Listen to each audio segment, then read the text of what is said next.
जय शाह का बाप अपने बाप का पैसा नहीं देता है देश को, तो देश का पैसा है। अगर इस देश के प्रधानमंत्री के चढ़ने के लिए 8,500 करोड़ का हवाई जहाज खरीदा जा सकता है, अगर इस देश के नेताओं के रहने के लिए 20,000 करोड़ के घर बनाए जा सकते हैं, तो इस देश के आम आवाम के लिए भी आपको स्कूल बनाना पड़ेगा, आपको अस्पताल बनाना पड़ेगा, आपको सड़कें बनानी पड़ेगी, आपको आम लोगों को भी पेंशन देना पड़ेगा। ये सीधी सी बात है। हमारी नीति और नीयत बिल्कुल साफ है कि यह देश सबका था, है और सबका रहेगा। इसलिए यह सरकार की जिम्मेवारी है कि अगर आप अमीरों का कर्जा माफ कर सकते हैं तो आपको किसानों का भी कर्जा माफ करना पड़ेगा। सीधी सी बात है। सीधी सी बात यह है कि अगर मंत्री जी का बेटा पढ़ने के लिए ऑक्सफोर्ड जा सकता है तो इस देश के साधारण परिवार लोगों का बच्चा भी इंग्लिश मीडियम स्कूल में पढ़ेगा। सीधी सी बात है। अरे सब तो लोग गृह मंत्री नहीं है ना कि उसका बेटा बिना अंग्रेजी पढ़े ही बीसीसीआई का सेक्रेटरी बन जाएगा। अरे आम परिवार के बच्चों को तो अंग्रेजी पढ़नी पड़ेगी, कंप्यूटर सीखना पड़ेगा। और कंप्यूटर की बात कर रहे थे तो अभी मदरसा बोर्ड के चेयरमैन कह रहे थे कि एलईडी लगा दिए हैं। लगाए हैं क्या? सच बोलिए, लगाए हैं ना? तो लगाए हैं तो फिर वोट दे दीजिए ना। अरे कौन सा हम मोदी की तरह झूठ बोल रहे हैं? सच बोल रहे हैं ना। और सच बोल रहे हैं तो सच का क्या मतलब होता है? सच का मतलब होता है जिसका सामना आप खुद करते हैं। आप ही से पूछ लेते हैं। 5 सवाल हम भाजपा का पूछेंगे और 5 सवाल हम कांग्रेस का पूछेंगे। अगर भाजपा ने वो 5 काम किया है तो मुझे कोई दिक्कत नहीं है। अगर भाजपा ने वो 5 काम नहीं किया है और जो 5 काम हमने कहा है, अगर वो 5 काम हमने किया है, तब तो हमको हमारी मजदूरी का मेहनताना तो मिलना चाहिए ना साहब। अगर 5 साल हमने आपकी मजदूरी की है, आपकी सेवा की है, तो मजदूरी तो दीजिएगा ना। मजदूरी नहीं देंगे तो फिर राजनीति में क्या संदेश जाएगा, राजनीति में क्या मैसेज जाएगा? अगर लोगों को यही लग जाएगा कि हर 5 साल के बाद सरकार बदलनी है तो कोई सरकार काम ही नहीं करेगी। तो आप ही से मैं पूछ लेता हूं, बताइए आपके खाते में 15 लाख रुपया आया है?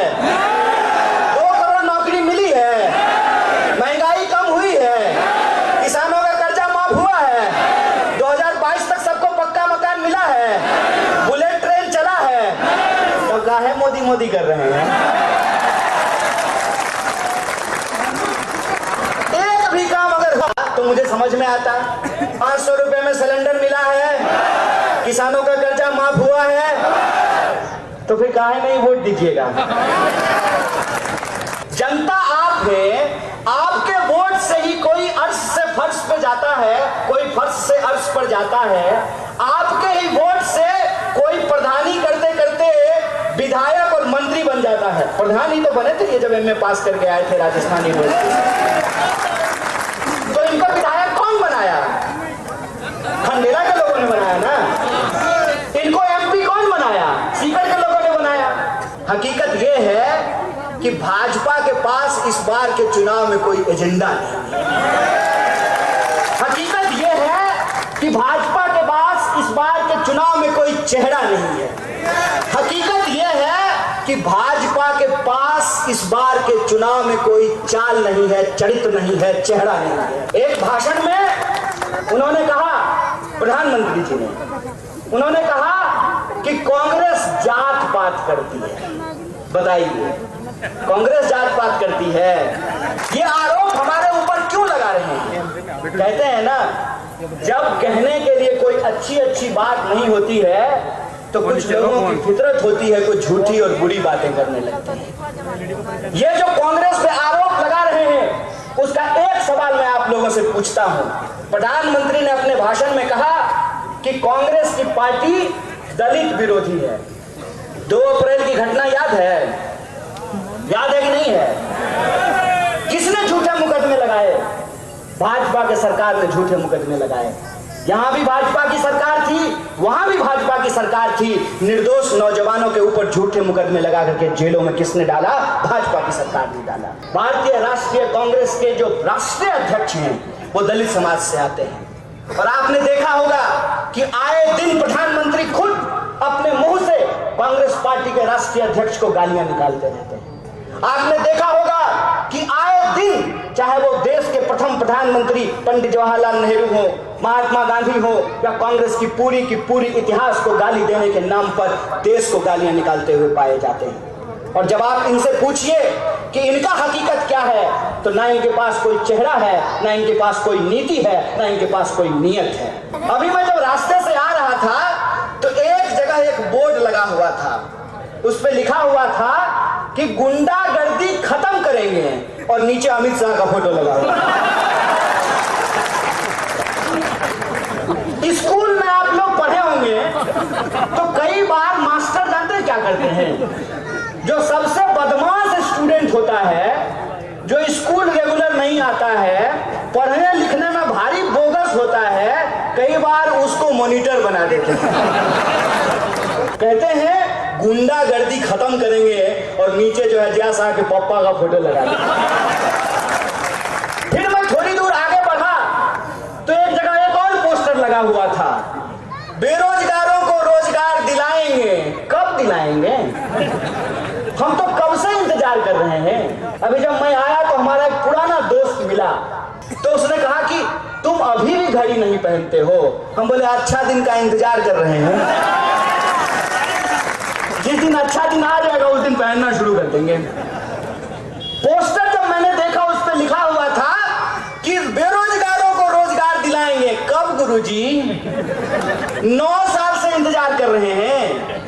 मुंह से ही बोले थे ना, अपने ही मुंह से बोले थे ना, आवाज वहीं से निकल रही थी ना, हर भाषण में जाकर के कह रहे थे ना कि हर साल 2 करोड़ नौकरी देंगे। कब देंगे? आजकल मोदी जी को भी अब फितूर चढ़ा है। कहते हैं मोदी की गारंटी है। जो ही वो ये बात कहते हैं त्यों ही हमको बड़ी जोर से हंसी आती है। सच कहते हैं माता जी, जो ही मोदी जी का कहते हैं कि मोदी जी की गारंटी है, तो हम पेट पकड़ करके हंसने लगते हैं। अभी करवा चौथ हुआ था ना, करवा चौथ, वो चलनी में चांद देखे होंगे, उसके बाद अपने स्वामी जी को देखे होंगे। एक महिला को इन्होंने गारंटी दी थी, अग्नि को साक्षी मान करके हिंदू रीति रिवाज के अनुसार 7 फेरा लेकर,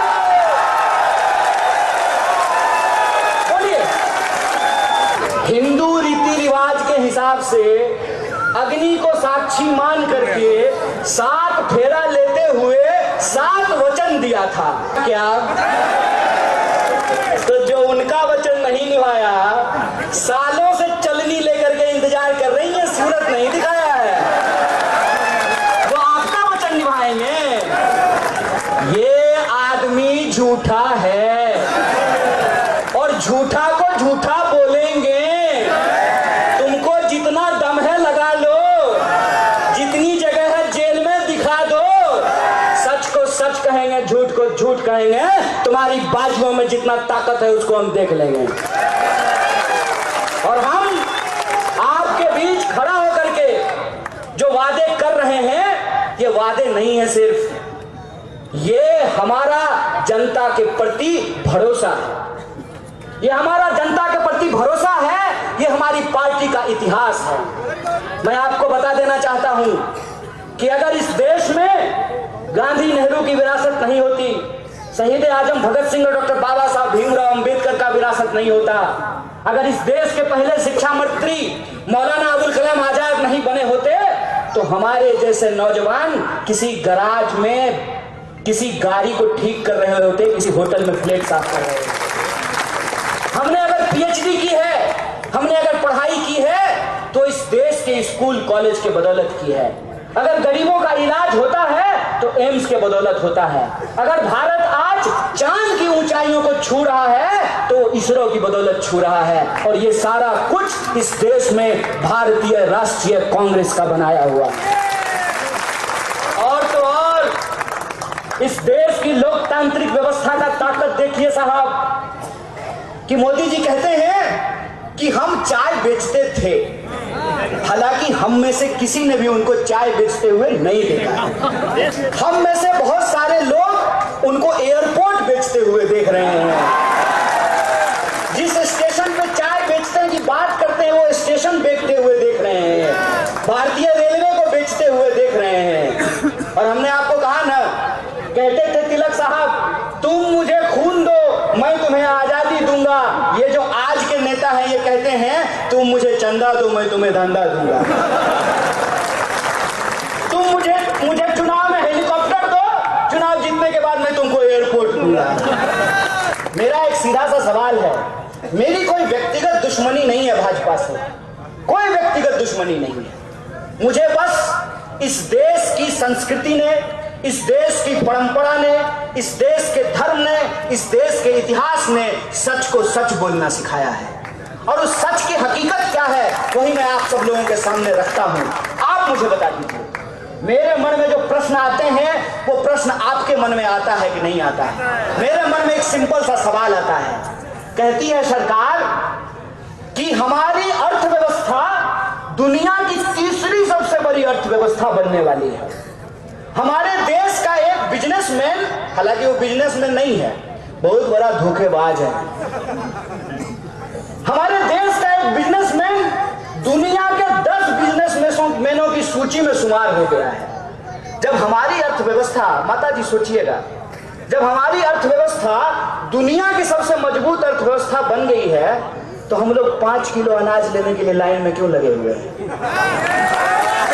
80 करोड़ लोग, और ये मैं नहीं बोलता हूं, प्रधानमंत्री अपने भाषणों में बोलते हैं कि 80 करोड़ लोगों को वो 5 किलो अनाज दे रहे हैं। तो यह जो देश की सबसे अर्थव्यवस्था मजबूत हुई है, दुनिया की अर्थव्यवस्था जो सबसे मजबूत हुई है, वो सारा रोकड़ा जा कहां रहा है? वो सारा धन कहां जा रहा है? रोज जो एयरपोर्ट बेचे जा रहे हैं, रोज जो पोर्ट बेचे जा रहे हैं, रोज जो सरकारी संस्थानों को रेल बेच दो, तेल बेच दो, भेल बेच दो, ये सब कुछ जो बेचा जा रहा है वो किसके खजाने में पहुंच रहा है? वो पहुंच रहा है जो प्रधानमंत्री का यार है। एक कहावत कहते हैं ना, सैया भरे कोतवाल तो अब डर का होगा। इस बेईमानी को हमको समझना पड़ेगा। ये बेईमानी ये है कि जैसे जादू देखने के लिए जाते हैं ना, ऐसे गिली गिली गिली पम पम छू करेगा और डिब्बा गायब, वैसे ही इस देश को ये हिंदू मुसलमान में उलझा करके, जाति धर्म में उलझा करके, नफरत की आग फैला करके 140 करोड़ हिंदुस्तानियों को आपस में बांटते हैं और हिंदुस्तान की संपत्ति को अपने दोस्त की तिजोरियों में पहुंचाते हैं।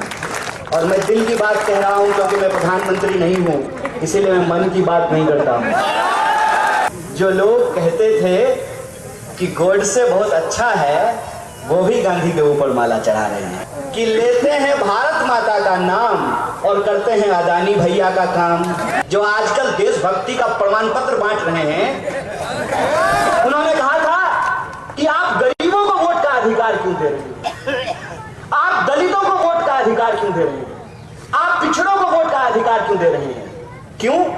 क्योंकि ये उस वक्त भी राजे राजवारों की गुलामी कर रहे थे और आज भी बेईमानों और दलालों की गुलामी कर रहे हैं।